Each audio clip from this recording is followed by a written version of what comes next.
কিশোরগঞ্জের কুলিয়ারচর উপজেলার রামদি ইউনিয়নের আগরপুর পূর্বপাড়ায় হৃদয় বিদারক এক ঘটনা ঘটেছে।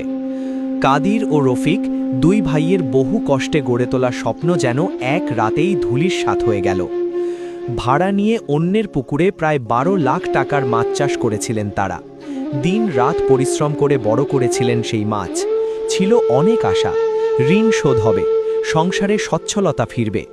কিন্তু রাতের আধারে কে বা কারা সেই পুকুরে বিষ প্রয়োগ করে সব মাছ মেরে ফেলেছে। সেই দৃশ্য দেখে হতবাক হয়ে পড়েন দুই ভাই। চোখের সামনে তাদের কষ্ট, পরিশ্রম আর স্বপ্ন যেন পানিতে ভেসে গেল।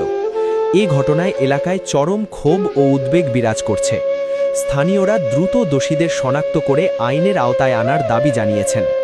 একই সঙ্গে এমন ন্যাক্কারজনক ঘটনার পুনরাবৃত্তি রোধে প্রশাসনের কঠোর হস্তক্ষেপ কামনা করেছেন সবাই।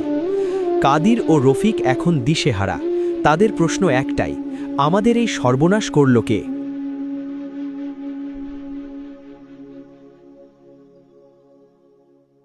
আমি অনেক আশ্বাস নিয়ে আমি মৎস্য চাষে গেছিলাম।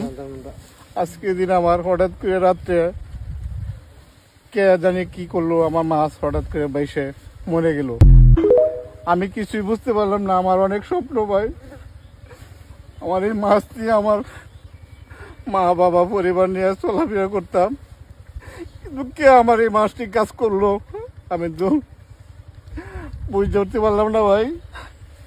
এই যেন আমার মাছগুলা প্রায় ১০-১২ লক্ষ টাকার মাল, প্রায় ১০-১২ লক্ষ টাকার মাল আমার আজকে দিনে অবস্থা হয়ে গেল। কিন্তু আমি যে সুষ্ঠু বিচার চাই প্রশাসনের কাছে। আমার এই মাছ যারা এই ক্ষতি করেছে তাদের জন্য যাতে একটা শাস্তি না ভাই, আমি কাউকে দেখি নাই।